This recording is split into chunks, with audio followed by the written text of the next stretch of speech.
Breaking news చూస్తున్నాం. తెలంగాణలో MLC ఉప ఎన్నిక ప్రచారం ముగిసింది. ఖమ్మం, వరంగల్, నల్గొండ పట్టభద్రుల ఎమ్మెల్సీ ఉప ఎన్నికకు ఈ నెల 27న పోలింగ్ జరగనుంది. జూన్ 5న కౌంటింగ్ ఉంటుంది. మొత్తం 600 పోలింగ్ కేంద్రాల్లో 4,63,806 మంది పట్టభద్రులు తమ ఓటు హక్కును వినియోగించుకోనున్నారు. ఈ ఎన్నికలో 52 మంది పోటీ పడుతుండగా బీఆర్ఎస్ నుంచి రాకేష్ రెడ్డి, కాంగ్రెస్ నుంచి తీన్మార్ మల్లన్న ప్రధానంగా పోటీలో ఉన్నారు.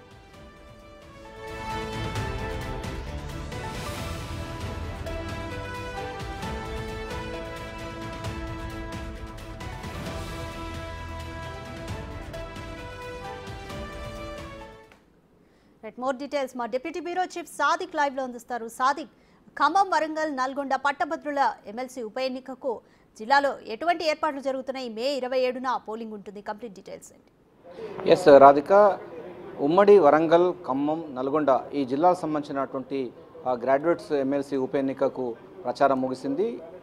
సోమవారం రోజు ఎన్నికలు ఉండబోతున్న నేపథ్యంలో 48 గంటల్లోగా ఎన్నికల ప్రచారం ముగియాల్సిన ఉన్న నేపథ్యంలో సాయంత్రం 4 గంటలకు ఎన్నికల ప్రచారం ముగిసింది. మొత్తం 52 మంది అభ్యర్థులు ఈ యొక్క ఎన్నికల బరిలో నిలవడం జరిగింది. మొత్తం 4,61,806 మంది ఓటర్లు గాను తమ ఓటు హక్కును వినియోగించుకోనున్నారు. ఇప్పటికే ఈసీ దాదాపు 600 పోలింగ్ స్టేషన్లు కూడా ఏర్పాటు చేసింది. మహిళా ఓటర్లు కూడా 2 లక్షల పైగా మంది ఉన్నారు.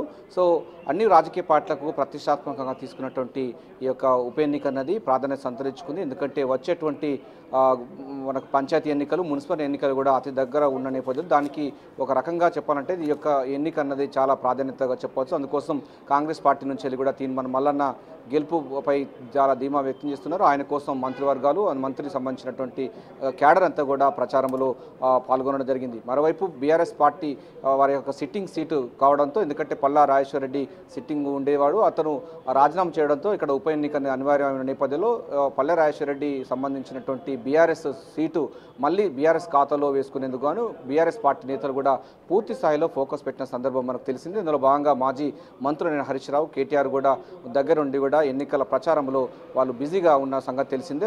రాకేష్ రెడ్డి అభ్యర్థిత్వాన్ని బలపరచాలని వారు కూడా ప్రచారం ముమ్మరం చేశారు. మరోవైపు బీజేపీ పార్టీ సంబంధించిన వాళ్ళు కూడా కేంద్రంలో బీజేపీ పార్టీ ఉంది, రాష్ట్రంలో కూడా పార్లమెంట్ ఎన్నికల్లో ఎక్కువ సీట్లు వస్తాయని కూడా ఆశాభావం వ్యక్తం చేస్తున్నటువంటి బీజేపీ పార్టీ నేతలు కూడా గుజ్జుల ప్రేమందర్ రెడ్డి కూడా పూర్తి స్థాయిలో కూడా ఎన్నికల ప్రచారంలో పాల్గొనడం జరిగింది. బీజేపీ క్యాడర్ అంతా కూడా తమ విద్యార్థి సంఘాల నుంచి నేతలు కానీ లేకపోతే గ్రాడ్యుయేట్స్ సంబంధించిన వాళ్ళు అందరూ కూడా తమ అభ్యర్థికే ఓటు వేస్తారని కూడా వాళ్ళ లెక్కరు వారు చేస్తున్నారు. సో ఏదైనప్పటికీ మనకు ఉప ఎన్నిక అన్నది అనివార్యమైన నేపథ్యంలో రాజకీయ పార్టీలకు అందరికీ కూడా ఇది ఒక రకంగా ఫ్రీ ఫైనల్ అని చెప్పవచ్చు. ఎందుకంటే వచ్చేటువంటి మున్సిపల్ ఎన్నికలు కానీ లేకపోతే పంచాయతీ ఎన్నికలకు ఇది పూర్తి స్థాయిలో కూడా ఒక ఫోకస్గా నిలుస్తున్న నేపథ్యంలో అన్ని రాజకీయ పార్టీలు ప్రధానంగా ఫోకస్ పెట్టని చెప్పచ్చు.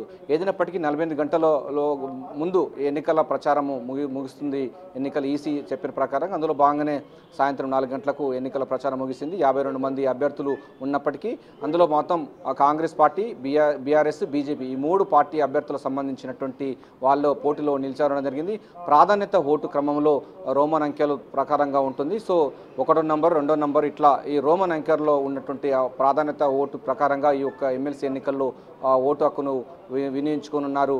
సో అభ్యర్థులు ఈ రకంగా చూసినట్టయితే మనకు 4,61,806 మంది సంబంధించినటువంటి ఓటర్లు తమ ఓటు హక్కును వినియోగించుకుందుకు ఈసీ ఇప్పటికే రంగం సిద్ధం చేసింది. పూర్తి స్థాయిలో కూడా అక్కడ అంటే అన్ని సంబంధించినటువంటి పోలింగ్ స్టేషన్లో కట్టుదిట్టమైన ఏర్పాట్లు చేసింది. అంతేకాకుండా కొన్ని సమస్యాత్మక ప్రాంతాల దాంట్లో కూడా వెబ్కాస్టింగ్ ద్వారా కూడా ఎన్నికల సంఘం అయితే పోలింగ్ సరళిని చూసే అవకాశం అయితే కనుక ఏదైనప్పటికీ వచ్చేటువంటి పంచాయతీ ఎన్నికలు, అదేవిధంగా మున్సిపల్ ఎన్నికలు అదేవిధంగా గ్రామ పంచాయతీ సంబంధించిన ఎన్నికలకు ఇది పూర్తి స్థాయిలో కూడా ఒక రోల్ మోడల్ ఉండే అవకాశం ఉన్న నేపథ్యంలో కాంగ్రెస్ పార్టీ అన్ని రాజకీయ పార్టీలు నువ్వా నేనన్నట్టుగా ప్రచారం చేసిన సంగతి తెలిసిందే. కొన్ని స్వతంత్ర అభ్యర్థులు కూడా గ్రాడ్యుయేట్స్ ప్రసన్నం చేసుకునే పనిలో వారు కూడా పడ్డారు.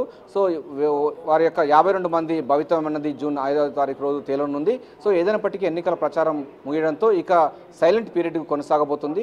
ఎన్నికలకు ఈసీ అయితే సర్వం సిద్ధం చేసింది. Radhika, thank you Sadiq.